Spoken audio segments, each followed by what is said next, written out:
Hello everyone, welcome back to my channel. तो आज हम देखेंगे टाइप्स ऑफ डैम्पिंग। ठीक है, टाइप्स ऑफ डैम्पिंग में there are 3 types of damping. First is air friction damping, fluid friction damping and eddy current damping, जिसका और एक नाम है इलेक्ट्रोमैग्नेटिक डैम्पिंग, जिसे हम इलेक्ट्रोमैग्नेटिक डैम्पिंग भी कहते हैं। ठीक है, सबसे पहले हम देखेंगे एयर फ्रिक्शन डैम्पिंग।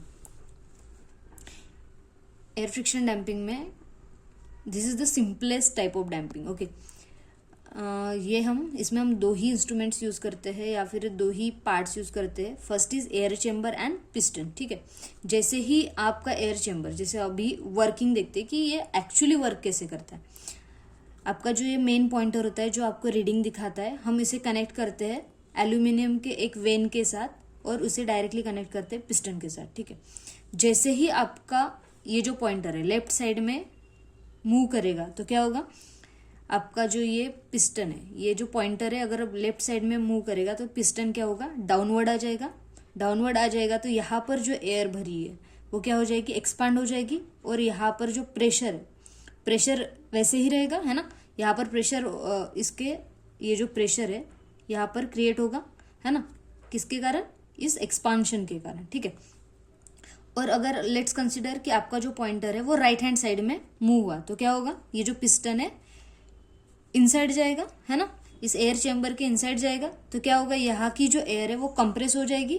उसके कारण क्या होगा, क्योंकि ये directly connected with the pointer, तो क्या होगा, आपका जो पॉइंटर का ऑसिलेशन है वो क्या हो जाएगा, डैम्प आउट हो जाएगा। पर ये किसके कारण हो रहा है, due to the pressure inside the air chamber. ठीक है, तो आपका जो मोमेंट ऑफ वेन है it is only due to air pressure inside the chamber. ठीक है ना, ये रेस्ट्रिक्ट करेगा मोमेंट ऑफ द वेन को,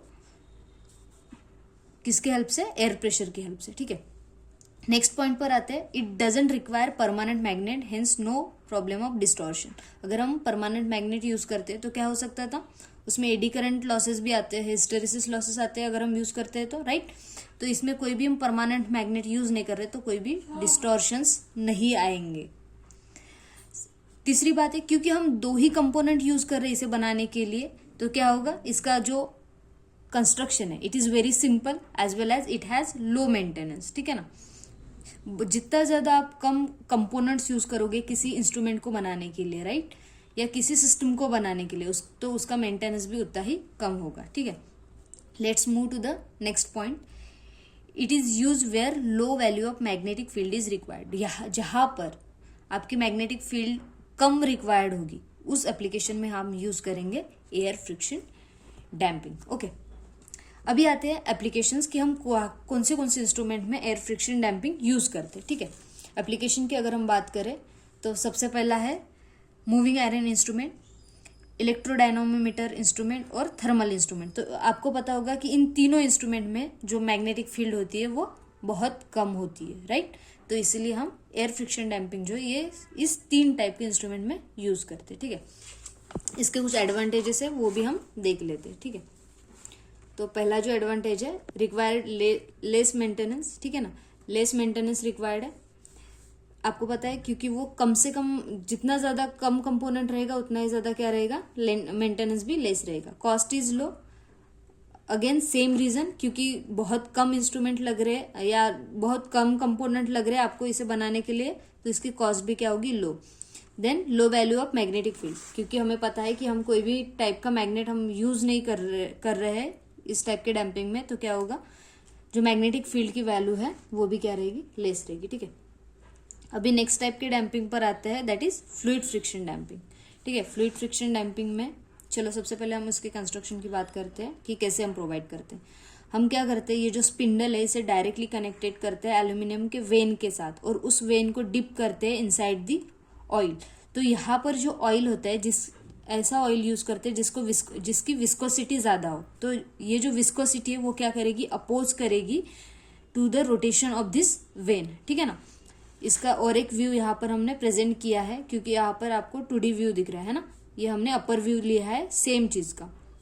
तो ये जो है आपके एल्यूमिनियम की वेन है और इसे हमने डिप कर रखा है ऑयल में। जैसे ही ये रोटेट करेगी, जैसे ही ऑसिलेशंस आएंगे तो ये क्या करेगी, ये रोटेट होने की कोशिश करेगी, और क्योंकि यहाँ पर विस्कस ऑयल आपने यूज किया है तो इसकी विस्कोसिटी क्या करेगी, इसकी रोटेशन को अपोज करेगी और इस प्रकार जो है आपको आपके जो ऑसिलेशन है वो डैम्प आउट हो जाएंगे, ठीक है।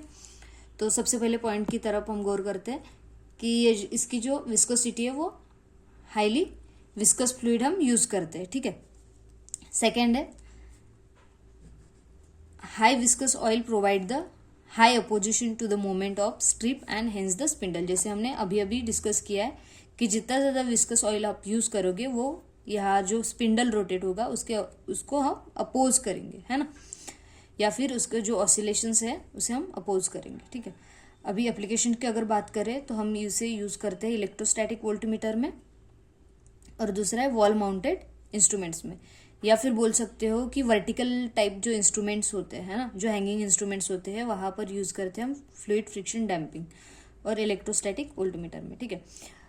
अभी आते हैं ये जो फ्लूइड फ्रिक्शन डैम्पिंग है वो सबसे कम यूज किया जाता है फ्लूइड फ्रिक्शन डैम्पिंग का, ठीक है। और इसकी जो एक्यूरेसी है, ठीक है ना, इसकी जो एक्यूरेसी है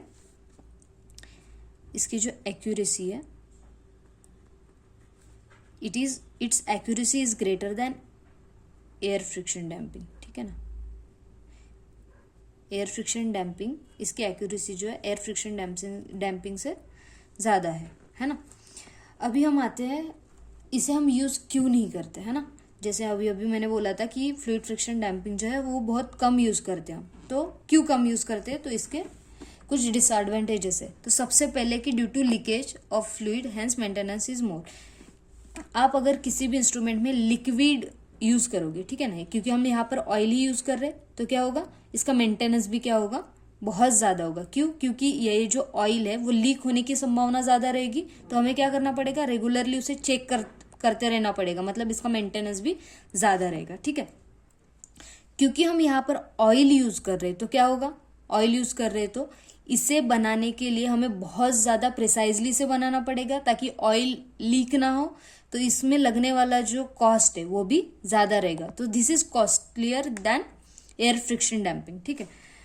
फिर एक और डिसएडवांटेज है कि हम जो रिपीटेड ऑपरेशन है वहां पर यूज नहीं कर पाते, ठीक है, क्योंकि यहाँ पर ऑयल भरा हुआ है, तो अगर हम रेगुलरली या रिपीटेडली उसे यूज करेंगे तो क्या होगी कि ज्यादा संभावना होगी ऑयल लीक करने की। तो जहां पर भी रिपीटेड ऑपरेशन है वहां पर हम फ्लूइड फ्रिक्शन डैम्पिंग यूज नहीं करते हैं, ठीक है। फिर एक काम करते हैं कि जो नेक्स्ट पार्ट है ना इसका डैम्पिंग का, तो वो हम नेक्स्ट वीडियो में देख लेंगे, ठीक है। Thank you so much.